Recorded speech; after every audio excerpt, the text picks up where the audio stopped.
네, 굿모닝 인포맥스 함께하고 계십니다. 피나클 경제연구소 이코노미스트 장재철 박사 모십니다. 박사님 안녕하세요. 안녕하세요. 코스피 흐름을 좀 여쭤보고 싶은데, 네. 지난 한 달간도 그렇고 최근에 한 몇 달 동안 코스피가 진짜 전 세계 증시에서 굉장히 두각을 보이고 있는 건 사실입니다. 근데 이 정도 올라왔으면 좀 비싼가 하는 감이 있는, 그러니까 비싸다기보다는 좀 급했나? 네. 라는 감이, 이 정도쯤이면 다 왔나? 이런 감이 다들 있는 상황에서 해외 IB 쪽에서도 물론 뭐 조건이 있습니다만 5천 가능하다. 이렇게 나오니까 이걸 뭐 비싸게 인식하는 흐름도 아직은 안 나오는 것 같고요. 지금 글로벌 관점에서 봤을 때 코스피 상승 보실 때 어느 수준인가요? 상승폭으로만 보면 네. 상당히 이례적으로 이례적인가요? 굉장히 오. 큰 폭으로 이제 오른 거죠. 그래서 네. 6월 달만 보면 거의 14%, 13.9% 네. 올랐잖아요. 그래서 우리가 이제 주요국들의 6월 달의 성과를 놓고 본다고 하면 장표가 마련돼 있겠지만은 지금 볼게요, 자료. 장표 보시면은 저기 나와 있지만은 저 이제 주황색이 6월 달 네. 거거든요. 보면은 S&P 500랑 니케이 아니면 뭐 닥스 유럽 지수 이런 데 비해서 상승폭이 거의 뭐 3배 아니면 2배 이상 되고 있잖아요. 그리고 더 중요한 것은 이러한 상승폭들은 어떻게 보면은 우리가 그 코로나 위기 때 아니면 글로벌 금융위기 직후에 이제 굉장히 V자 반등을 할 때 나타나는 정도의 속도예요. 그래서 우리가 올해 또 6월 달뿐만 아니라 상반기 전체를 놓고 본다고 하면 지금 상승폭이 한 28% 되잖아요. 그러게요. 이것보다 높았던 때는 어떻게 보면 우리가 그 아시아 금융위기 때 1999년 때 그때 상반기 약 한 50% 이상 상승을 했었고요. 연간으로 75% 정도 상승을 했었고. 그래서 이 그 두 번째 그림에서 보시면은 쭉 이제 제가 그 히스토리컬하게 과거의 그 두 번째 장표인데 네. 보면은 상당히 큰 여러 가지 몇 번의 에피소드가 있잖아요. 근데 상반기 중에 그 상표 올라온 거만 놓고 본다고 하면 금융 위기 때 아니면 코로나 위기 때 이 정도의 상승폭을 보였기 때문에 아무래도 시장에서는 야 이거 지금 위기도 아닌 상황에서 아무리 우리가 그동안 한국 증시가 다른 주요 증시보다 좀 더딘 아니면 부진했다고 하더라도 좀 너무 과도한 거 아니냐 이런 우려가 있는 건 너무 당연하지 않나 이런 생각이 듭니다. 네. 지금 두 번째 장표에서도 함께 봤지만 그 기울기 자체가요. 네네. 상당히 가파른 걸 볼 수가 있습니다. 일단 그렇게 올라왔던 시기 자체가 5번이에요. 이 빨간 줄이 그렇죠. 5개. 그러니까 2010년 이후에 한 달에 10% 이상 오른 경우가 이번 포함해서 몇 번 없다. 네네. 근데 그 중에서 이번이 한 번이고 가장 좀 가까이는 코로나 당시를 좀 볼 수 있는데 3월에 폭락했다가 이제 다음 달 4월에 다시 급반등하는 그렇죠. 흐름들 이런 게 좀 나왔었는데 당시 시장 분위기는 어땠습니까? 지금처럼 어떤 부양 분위기도 좀 있었던 것 같고 워낙에 전대미문의 좀 위기 전 세계적으로는 보지 못했던 상황 팬데믹이었으니까 그렇죠. 그런 것도 뭐 있었죠. 저희들이 뭐 영화 볼 때 나왔잖아요. 그러니까요. 소음에 뭐 한 지역을 봉쇄를 한다든지 그리고 거기 들어가지 못하고 나오지도 못하고 네. 이런 상황이 이제 실제로 나타나니까 아무래도 실물 경제 충격보다도 금융시장이 먼저 영향을 받았고 그래서 그때 표현이 4월 달 분위기가 뭐였냐면 3월 달이 연초 대비 주가가 33% 정도 빠졌을 때예요. 우리 코스피가. 그리고 4월 달에 이제 급반등을 하는데 이때 약 한 11% 상승했잖아요. 그때 시장에서 뭐라 그러냐면은 지옥에서 천당이다. 투자 심리가. 왜냐면 마치 뭐 다 죽을 것 같던 그런 시장의 심리가 다시 이제 회복이 되는 개선이 되는 거였는데 그때 주요한 이슈가 뭐였냐면은 유럽과 미국 쪽에서 소위 말해서 코로나19 때문에 좀 사망했던 사람들의 숫자가 줄기 시작을 했어요. 그리고 국내에서도 발생하는 발병자 수가 갑자기 줄게 되고 그리고 새로운 치료제에 대한 또 확산이 되니까 이제 이것도 극복할 수 있지 않겠나 이런 기대가 좀 있었죠. 그리고 더 중요한 것은 이러한 급작스러운 금융시장의 불안과 이게 이제 실물 경제에 가져올 충격이 사실 가늠이 안 됐었잖아요. 그러니까 한국뿐만 아니라 뭐 미국 모든 나라에서 통화 정책이 굉장히 과감해졌죠. 그러니까 제로 금리로 간다. 미국의 그 연준 같은 경우에는 제로한 제로 금리. 그러니까 정책 금리를 0%에서 0.2%까지 낮추고 양적 완화를 해서 약 한 3조 달러 이상의 유동성을 집어넣었고요.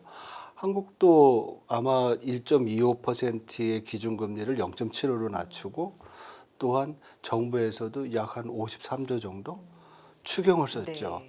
이러한 것들이 보면 궁극적으로 굉장히 약화된 심리가 개선되는 상황에서 정부의 이런 경기 부양 또 시장의 안정 조치들이 작용을 하니까 상당히 시장 입장에서는 소위 말해서 V자 반등 굉장히 빨리 빠졌다가 급등하는 그런 모습을 좀 보였던 그런 것도 있었죠. 그래서 보면은 뭐 시장을 주도했던 종목들을 보면 제약주 그때는 제약주랑 경기 회복에 대한 또 그런 것들이 있으니까 내수 관련주 이런 것들이 좀 시장을 주도하지 않았나 이렇게 볼 수가 있죠. 당시 진짜 코로나로 인해서 팬데믹으로 인해서 주가가 이제 빠지던 그때를 생각하면 정말 말 그대로 패닉 상태였던 것 같아요. 시장이 이런 하락률을 보다니 다들 이런 상황이었는데 일부에서는 이게 이제 기회다. 지금 들어가야 된다라는 의견들도 이제 있었고.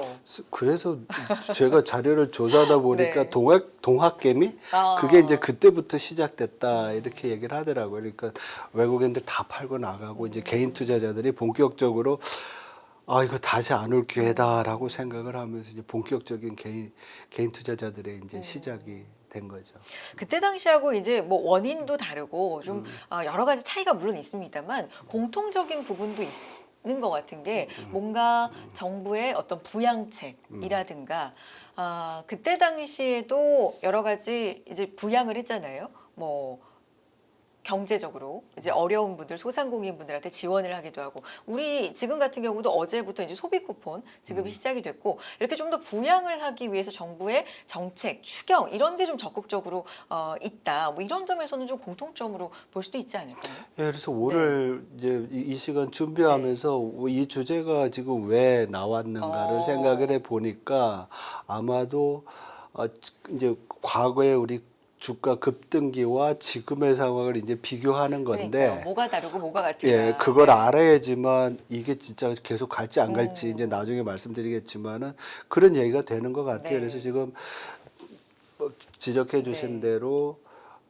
시장을 움직이는 동인이 우리 계속 뭐 경제 펀더멘탈 얘기하고 이러지만은 사실은 그것보다 더 시장에 가까운 것은 이런 정부의 정책들이 어떤 식으로 시장에 더 긍정적인 작용을 할지 이게 되게 굉장히 중요한 것 같아요. 또 반대로 정책이 잘못되면 또 시장에 또 어려워질 수도 있잖아요. 그래서 그러한 점을 우리가 지금 2020년 코로나 위기 때 그리고 그 이후의 시간이랑 좀 비교를 해보면 좀 네. 가늠해 볼 수 있을 것 같은 생각이 듭니다. 계속 좀 그래서 말씀 주신 것처럼 가보면 2020년으로 다시 한번 복귀를 해보면 이제 3월에 폭락, 4월에 급반등. 근데 이제 연말에 또 한 번 증시가 올라가는 일이 있는데 요 배경에는 수출 증가율이 좀 크게 올라가면서 요게 좀 원동력이 됐다라는 분석이 그때 좀 있었거든요. 네. 그때 같은 경우는 뭐 지금과 또 비교해 본다면 상황이 어땠습니까? 네. 그때도 어떻게 보면 한 달 동안에 11월 달 상승폭만을 놓고 보면은 거의 14%? 그리고 12월 달에도 두 자릿수의 상승폭을 보였어요. 그래서 연말 랠리가 굉장히 강하게 나타났는데 이게 지난 4월 달, 좀 아까 말씀드렸던 4월 달이랑 지금 또 연말이랑 차이 나는 것은 4월 달에는 코로나19에 대한 공포에서 회복된다는 기대감과 유동성이 드라이브했다고 하면 그러한 것들이 기대감이 이제 현실화되면서 이거 진짜 세계 경제 좋아지는 거 아니야? 그게 나타난 게 수출 증가율이 좋아지게 된 거예요. 11월 달에 계속 마이너스하다 11월 달에 4% 전년동을 대비 4% 늘어났고 12월 달에 두 자릿수로 늘어나요. 그러니까 와 이제는 전반적인 어떤 코로나의 공포에서 세계 경제가 회복이 되는구나 이렇게 되면서 우리 수출이 굉장히 좋아졌어요. 그래서 이것들이 반영이 됐고 아무래도 이렇게 이제 시장의 센티멘트가 좋아지니까 외국인 자금 유입이 굉장히 컸습니다. 그래서 두 달 동안 약 한 8조 이상의 외국인 자금들이 들어오면서 경기와 유동성, 해외로부터의 자금이 들어와서 굉장히 이제 시장이 급반등하는 그런 모습을 보였던 거죠. 그래서 보면은 뭐 반도체, 자동차, 화학 이런 부분들 수출에 네, 중요한. 수출에서 이런 부분들이 좀 주도를 많이 했었어요. 그래서 글로벌 IT 수요가 회복될 수 있다. 그리고 자동차 같은 경우에는 이런 회복세에 더해서 이제 친환경에 대한 새로운 또 이런 또 기회가 있었고 화학 같은 경우에도 유가가 반등하고 글로벌 경기 회복된다. 이러한 것들이 이제 작용을 하면서 경기 회복에 대한 기대감이 현실화되고 현실화된 게 수출로 나타나고 수출에 대한 펀더멘탈이 궁극적으로 기업의 실적 2021년에 대한 기대를 높여주게 되고 거기에 따라서 외국인들이 들어오면서 시장이 굉장히 빠른 속으로 반등을 했죠. 그래서 두 가지를 놓고를 보면 4월과 연말에 2020년을 보면 정부 정책이 중요했었고 그리고 펀더멘탈을 개선시켜 줄 수 있는 세계 경제의 환경 변화가 또 이런 어떤 이 시장에 영향을 준 두 가지의 어떤 밸런스된 그런 모습을 보였던 게 2020년에 시장이 아니었냐 이렇게 볼 수 있을 것 같습니다. 그럼 한쪽에 정책, 한쪽에 이제 경제 펀더멘탈 이게 이제 중요하다고 봤을 때 이것도 지금이랑 좀 비슷한 것 같아요. 네. 한쪽으로 정책, 한쪽으로 펀더멘탈도 이제 따져보고 있고 정책 얘기는 이제 뒤에 좀 해주시고 펀더멘탈 측면에서 볼 때는 지금은 어떤 상황입니까?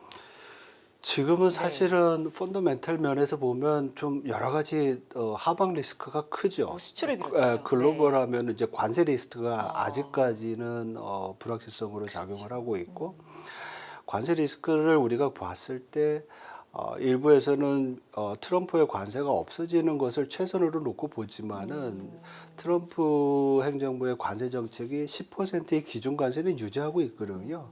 그러니까 우리나라 같은 경우에는 미국과 FTA 때문에 관세율이 거의 0%대였다가 이제는 실효 관세율이 10% 이상이 되는 거예요. 왜냐면은 기준 관세 10%는 그냥 있는 상황에서 품목별 관세들이 25% 내에서 움직이고 있잖아요. 이게 어떻게 결정될지 모르지만 그렇다고 보면 우리나라뿐만 아니라 글로벌 경제 자체에서도 뭐 세계은행이나 IMF가 전망하는 것처럼 관세로 인한 하방 리스크는 있고요. 네. 그리고 미국 경제도 뭐 1분기 역성장 0.5% 역성장에서 2분기에는 좀 좋아질 거로 보지만 그 다음부터는 또 다시 이게 어떻게 보면 기저효과로 높아지는 거지 하반기로 갈수록 좀 둔화될 수 있거든요.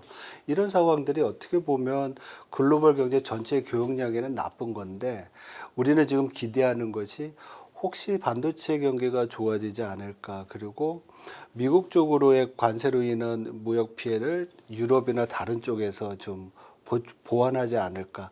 사실 요번에 7월달 20일까지 나온 수출 보면 자동차 수출 같은 경우에는 미국은 감소했지만 유럽이 늘어났잖아요. 네. 그래서 이러한 부분들을 잘 엮는다고 하면 부정적인 효과를 좀 완화할 수는 있겠지만 글로벌 경기 자체로서는 그렇게 우호적이지는 않은 거 있죠.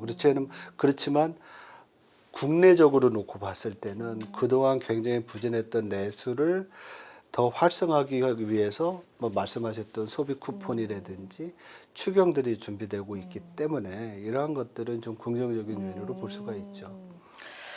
그렇군요.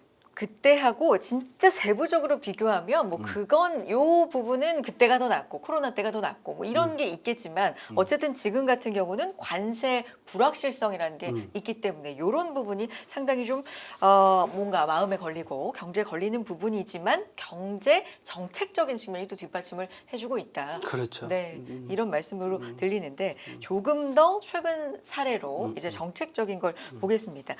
2023년 11월 2월에도 비슷한 급등 배경이 있어요. 이때 뭐가 있었냐면 공매도 금지. 재시행 이런 이슈가 또 있었거든요. 어떤 배경에서 이런 이슈가 나왔고 이게 물론 다시 재개가 지금은 되고 있지만 어떻게 배경이 나왔었는지 궁금해요. 이게 왜냐하면 이런 이슈가 나오면요 우리가 계속해서 그냥 휘발성으로 소비를 하고 말아요. 근데 한번 되돌아보고 지금하고 비교해 보자는 취지로 오늘 네. 질문을 드리고 있습니다. 공매도 얘기 좀 해주세요. 이거는 네. 어떻게 보면 지금 굉장히 좋은 질문을 해주신 네. 거예요. 그러니까 우리나라의 정책 변화가 시장에 어떤 영향을 네. 주는지, 특히 이제 여태까지는 매크로 정책 말씀드렸는데 시장에 대한 어떤 조치였잖아요. 그러니까 공매도가 나쁘진 않아요. 근데 무차입 공매도는 안 되잖아요. 그러니까 빌리지도 않고서 팔아놓고서 나중에 주가 떨어지면 그냥 그때 사가지고 갚겠다. 개인들은 절대 그러지 못하거든요. 그래서 우리가 그걸 불법이라고 하는데 이거를 해외 몇 개 일부 IB와 기관 투자자들이 했다는 거죠. 그게 적발이 됐고 이것이 시장의 어떤 교란 요인으로 작용할 수 있다는 점이 금융당국으로서는 굉장히 이제 볼 수 없었던 그런 요인들이었고, 더 중요한 것은 이러한 시장에 어떻게 보면 불공정 그 상태가 개인 투자자들로부터 굉장히 그동안 비판이 많았었어요. 왜냐하면 개인 투자자들은 공매도 할 수 있는 여건이 안 되잖아요. 그리고 기관 투자자들은 아니면 뭐 IB들은 상환 기간이 없이 이제 빌리고 있는데 이러한 어떤 규제에 있어서의 차이 같은 것들. 그래서 그때 나왔던 말이 우리 개인 투자자들 시장에서 기울어진 운동장에서 지금 우리는 지금 투자를 하고 있다. 이런 게 이제 작용을 했었죠. 근데 이런 불만이 더 커질 수 있었던 것이 그 당시에 그 2023년이죠. 그렇죠? 이때 시장이 되게 부진했었어요. 7월부터 11월까지인가 아마 코스피 지수가 약 한 뭐 한 10 몇 퍼센트, 13% 정도 하락을 하면서 시장이 부진한 상황에서 이러한 교란 요인들에 대한 지적이 있었고 불법이 이제 발견되니까 이제 칼을 꺼내 들은 거죠. 금지. 그래서 네. 올해 4월 달인가요? 그때까지 이제 못한다. 그래가지고 이제 규제가 됐었는데 어떻게 보면 그런 규제 완화로 인해서 시장은 이제 환호를 했죠. 그래서 이제 그때 시장이 뭐 11%인가 12% 정도 상승을 하게 되는 그런 계기가 됐는데, 이거는 지금 우리가 왜 다시 점검을 하느냐 봤을 때는 시장의 교란 요인이거나 시장의 성장성을 제약하는 여러 가지 요인들이 있으면 이거는 해결을 해야지만 우리 시장이 건전하게 발전할 수 있는 계기가 된다는 거죠. 그래서 지금 이제 우리가 거시 정책과 공매도에 대한 정부 규제 당국에서의 어떤 조치들 이런 것들이 이제 다 합해지면 지금 이제 새 정부가 들어와 가지고 우리 금융시장에 대해서 하는 조치들이 이제 더 설득력이 있게 되는 그런 상황이 아닌가 이렇게 생각이 됩니다. 그래서 이제 지금의 상황을 보면 과거에는요, 사실 얼마 안 된 얘기긴 한데 코리아 디스카운트라는 단어를 얘기할 때 왜 코리아가 디스카운트되냐, 제 어떤 가치를 평가를 못 받냐라고 했을 때 제일 먼저 앞에 나오는 건 우리는 분단 상황이고 북한이 있고 지정학적 리스크가 있고 이게 제일 첫 번째 이유였는데 최근에 한 몇 년 사이에는 그게 아니라 상법, 주주 환원을 제대로 안 해주고 주주 가치가 제대로 평가를 못 받고 뭐 이런 부분이 상당히 이제 부각이 많이 되면서 그걸 이제 바꿔보겠다라는 그 정책이 지금의 상승 동력 중에 진짜 중요하게 좀 작용을 하고 있잖아요. 네. 과거하고는 좀 다른 건가요? 엄청 다른 그래요. 거죠. 어떻게 보면 파라다임 시프트가 되고 있다. 네. 어떤 전반적인 한국 시장을 보게 되는 어떤 견해에 대한 파라다임도 바뀌는 거고 구조 자체도 바뀌는 거라고 볼 수가 있어요. 그리고 제가 이제 시티에서도 외국인 투자자들을 많이 만났잖아요. 네. 당시 거기서 일할 때. 그때 외국인 투자자들이 했던 말이 내가 왜 한국에 투자를 해야 되느냐. 배당 성향이 이렇게 낮고 그리고 기업의 경영에 있어서의 투명성이 안 좋은데 그 가버넌스 이슈잖아요. 이런 부분들이 해결되지 않는다면은 우리가 소위 말해서 지금 말씀하셨던 코리아 디스카운트는 계속 될 거라는 지적이 있었거든요. 근데 이제 우리가 그거를 개선을 하지 못했었죠, 그동안은. 근데 그동안 지난 3, 4년 동안의 시장이 소위 말해서 박스피 안에 이제 갇혀 있으면서 소위 미국 예외주의로 막 증시가 이제 소위 이제 날아가는 우리 그런 너무 소외감 느꼈죠. 그렇죠. 그런 네. 걸 보면서 과연 한국에 있어서의 문제는 뭔가? 그리고 과거처럼 우리 경제가 고성장을 하면서 성장에 따른 기회 수익, expected return이 높을 때는 극복이 됐었는데 성장세가 약화되니까 기업의 이익 증가도 약화되잖아요. 그러니까요. 그러면 이익이 증가가 약화된 상황에서 어떤 식으로 더 주주들한테 아니면 주가가 상승할 수 있는 요인을 찾아야 된다는 굉장히 긴박한 그런 위기감을 느낀 거죠. 시장에서 보면. 우리 투자자들 입장에서는 소위 말해서 국장이라고 얘기하는 한국 시장을 버리고서 이제 소장 미국으로 가야 되는 이런 작년 상황. 분위기 그랬어요, 진짜. 그러니까 네. 이런 상황에서 이제 한국 시장을 보호하고 더 지속 가능하게 이제 발전시키기 위해서는 궁극적으로 제도 개선을 해야 되는데 그 중에서 이제 제일 큰 것이 자사주 소각, 의무 소각 이 부분이 있고요. 왜냐하면 주식 수가 줄어야지 주당 이익이나 주당 평가 기준이 높아지잖아요. 그리고 외국인 투자자들의 어떻게 보면 투자의 기준이 어떤 스탠다드가 그런 부분이 있는 것도 있고요. 그리고 뭐 우리 뭐 주주 의무 충실의 그런 거 있잖아요. 네. 확대하는 거 여러 가지 이런 조치들 또 배당 소득세 분리과세 네. 이런 부분들은 시장에 있어서 기업이 아니면 대주주가 어떤 식으로 이 소위 말해서 주가를 끌어올려야지 이제 기업의 뭐 성과도 더 좋아질 수 있는지 이런 것들이 다 결정되지 않나 그래서 굉장히 이제 큰 변화라고 보고 있고요. 이것이 이제 우리가 앞에서 말씀드렸던 펀더멘탈도 중요하지만 시장을 교란시키는 공매도나 뭐 여러 가지 제도들 고쳤듯이 시장의 구조 자체도 주주 환원을 높일 수 있고 더 중요하게는 투자 저변을 늘릴 수 있는 네. 그래서 개인 투자자뿐만 아니라 해외 투자자들도 더 들어와야지만 네. 주가가 수요가 있어야지 가격이 네, 올라갈 네. 거 아니에요. 그렇죠. 그래서 이런 부분에 대한 파라다임 시프트가 이제 진행이 된 거다 이렇게 볼 수가 있는 것 같아요. 그래서 뭐 해외 IB 특히나 뭐 JP 모건 경우에는 물론 뭐 조건을 달았습니다. 거버넌스 개혁이 이렇게 진행이 된다면 2년 내 코스피가 5천도 가능하다. 뭐 이런 보고서도 지금 좀 예, 긍정적으로 그래서 보니까 나오고 있는 상황이에요. 쭉 네.